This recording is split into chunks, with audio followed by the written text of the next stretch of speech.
Rebecca is an associate professor in the Department of Psychology at Simon Fraser University, and she's received a departmental research grant to study the effects of the pandemic COVID-19 on romantic relationships. So Rebecca, many of us are working and living in the same space with our partners. What's your research telling us about the effect of this pandemic on relationships? Well, it's early days yet to know too much about what the research is telling us, but I've had a bit of a peek at some of our data that's been coming in. And it's clear that the pandemic has been having both positive and negative effects for relationships, which may be unexpected to hear. We're getting lots of reports of, I'm spending 24 hours a day with my partner. It's frustrating. I never have any time to myself. But we're also hearing about people who are finding that they and their partner are managing this challenge together in ways that are really bringing them closer and helping them to become more intimate.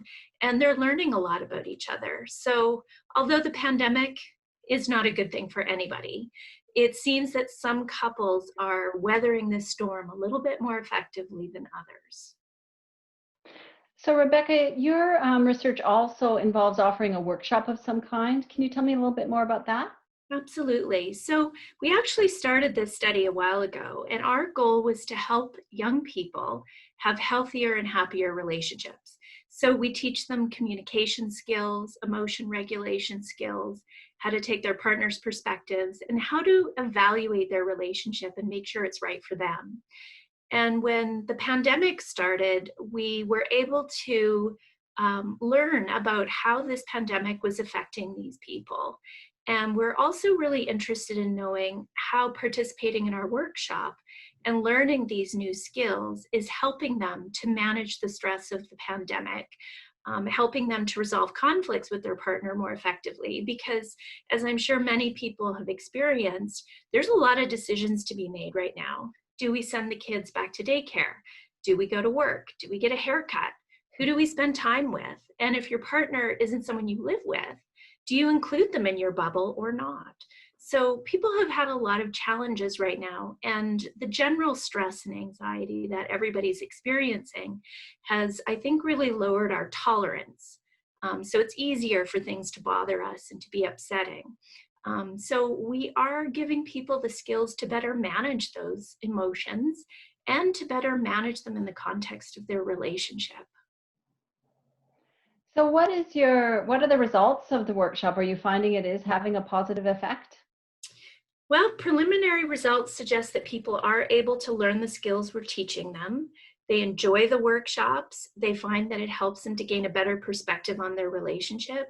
So we do think this is being useful for people. And we've also been asking people, how has being in the workshop to help you manage your relationship during this pandemic? And people have told us things like, I can take my partner's perspective better. We're communicating better. Even though we're together all the time, we are being able to support each other more than we did before. So I think that participating in the workshop is going to help couples have happier and healthier relationships.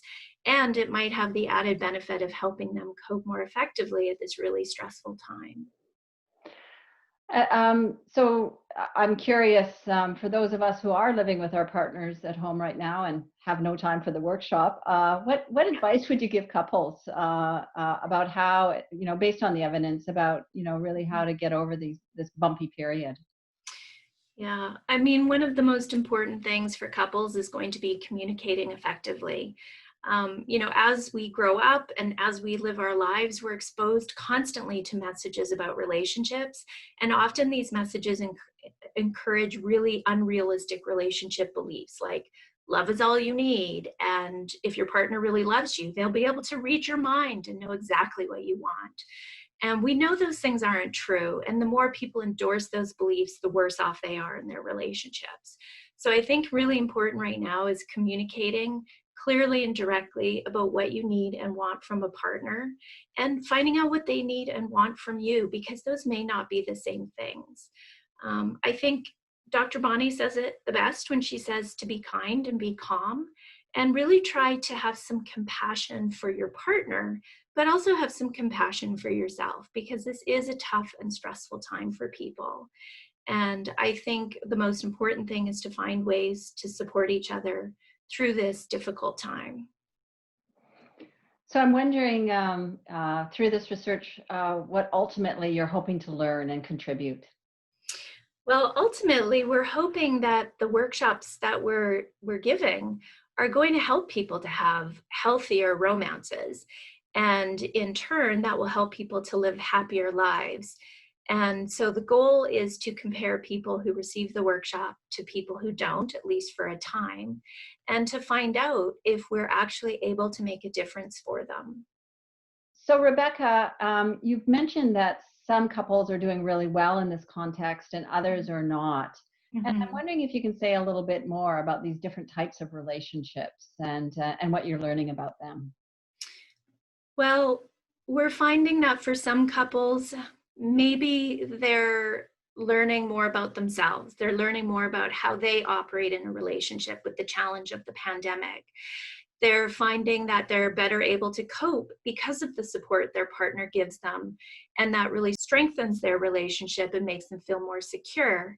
And that's really going to stand these people in good stead. That's going to be the kind of experiences that will sustain them in the long term. However, if people were in relationships where maybe the communication wasn't the best, or maybe a partner wasn't meeting their needs effectively or didn't understand how to, it's possible that the pandemic may exacerbate existing problems and, in fact, may hasten people's decisions to end unhealthy relationships. That's great. Really good. Okay. Depressing, but good. I know, I know. And it is early days yet. Yeah. You know, No, absolutely. Well, thank you, Rebecca. This has been really interesting. yeah, thank you so much for having me.